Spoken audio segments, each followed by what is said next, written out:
àní bí ẹ ti ń láǹfààní láti máa darapọ̀ mọ́ wa lórí ìkànnì mo ní wàhálà ìdààmú kéré pọ̀ kò ní jẹ́ tiyín o ọmọ aráyé ò nípa kádàrá yín dà sáyìdá ǹjẹ́ tó bá wá jẹ́ ìgbà àkọ́kọ́ lélẹ́yìí tẹ́yìn darapọ̀ mọ́ wa lórí ìkànnì yìí ẹ má gbàgbé ẹ bá wa ṣe kíni ẹ bá wa tẹ subscription button ẹ tẹ notification bell sódà gbogbo ìgbà tá a bá ti mú review àtàwọn sinimá bíi eléyìí wá àjùmọ̀ máa ṣe kíni àjùmọ̀ máa gbádùn ara wa àjùmọ̀ máa jẹ gbádùn ẹ̀ ǹjẹ́ sinimá wo là mú wá fún yín ní ọjọ́ tòní Ewawunmi ni o Ewawunmi gẹ́gẹ́ bí mo ti sọ síwájú mo ní ọmọ aráyé ò ní ṣe kíni n ò ní pa kádàrá yín dà sáìdá nínú sinimá Ewawunmi yìí ibẹ̀ láti rí àwọn òṣèré jàǹkànjàǹkàn bíi Enitan Eniafe Tunde Aderinoye apá sídí Tosin ẹlẹ́nu razor gbogbo àwọn pátá ló wà nínú sinimá yìí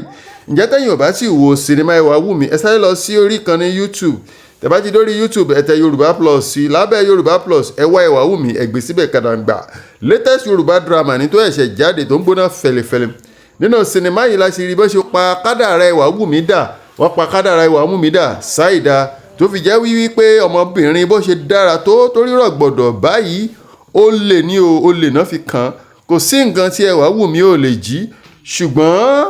Ewawunmi náà kò mọ̀ pé ó ń jí nǹkan o bíi kó lọ bì kan kó dúró síwájú ìgbà onígbà lẹ́yìn tó bá máa kúrò ńbẹ̀ kó rí i pé ìgbà ti dénú pọ́ọ̀sì òun táwọn bá sì tú ara ẹ̀ náà tọ́ wọn ó bá o ayé ni o ǹjẹ́ ìyá Ewawunmi ló ń ṣe Ewawunmi gan-an torí nígbà tí ọmọ ń wá ọ̀nà àbáyọ sí ọ̀rọ̀ ìgbésí ayé ẹ̀ tó dé àwọn ìkórìtà kan tán ni kó lọ pè yẹ́ ẹ̀wà ìyá kọ̀ láti yọjú o nígbẹ̀yìn gbẹ̀yìn tí ìyá wa ṣe tán láti yọjú ìyá fi ìtàn balẹ̀ gbà kí wá lè fà á gan-an kí ló lè fa wàhálà sínú ayé Ewawunmi tó fi wá di wípé ọmọ ológo wá di ọmọ tó ṣe kíni tó ń sùn ní orí àkìtàn látàrí ẹwà tí Ọlọ́run fún Ewawunmi bó ti dára tó bó ti rẹwà tó ó lè ní o tí ẹ̀gán fẹ́ẹ́ jù àníní lọ wọ́n mú fún olóòsà oko ó ń yájú lẹ́gbẹ̀ẹ́ kíni lẹ́gbẹ̀ẹ́ Ewawunmi ni ẹ wò ó ibi tẹ́ ti máa rí wo Yoruba Plus náà ni ẹ lọ tẹ̀ síbẹ̀ Ewawunmi tó bá wá jẹ́ ìgbà àkọ́kọ́ lélẹ́yìí tẹ́yìn ń darapọ̀ mọ́ wa lórí ìkànnì yìí ẹ má gbàgbé ẹ kàn rárá bá wa ṣe kíni bá wa tẹ subscription button ẹ tẹ notification bell sódà gbogbo ìgbà tá a bá ti mú review àti àwọn sinimá bíi eléyìí wá àjọmọ̀ máa gbádùn ara wa àjọmọ̀ máa fọ̀rọ̀ jómi toro ọ̀rọ̀ mo ní porogodo ayé kò ní lù fún yín jó ẹ ò ní ṣorí burúkú ẹ ṣé púpọ̀. pé kóun bá yé mi jẹ́ èmi àti òun. mo ti ń try láti pè ẹ wo ṣe tèmi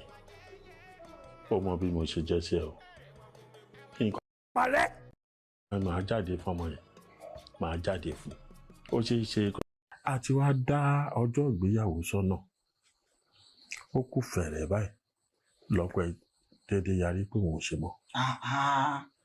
ọmọkùnrin wa yìí mọ̀ burú o. àwọn ọmọ ọ̀sìn. ẹni fa orí mi rè ìfádùn. ṣeré ọmọ. ṣé ká lọ sí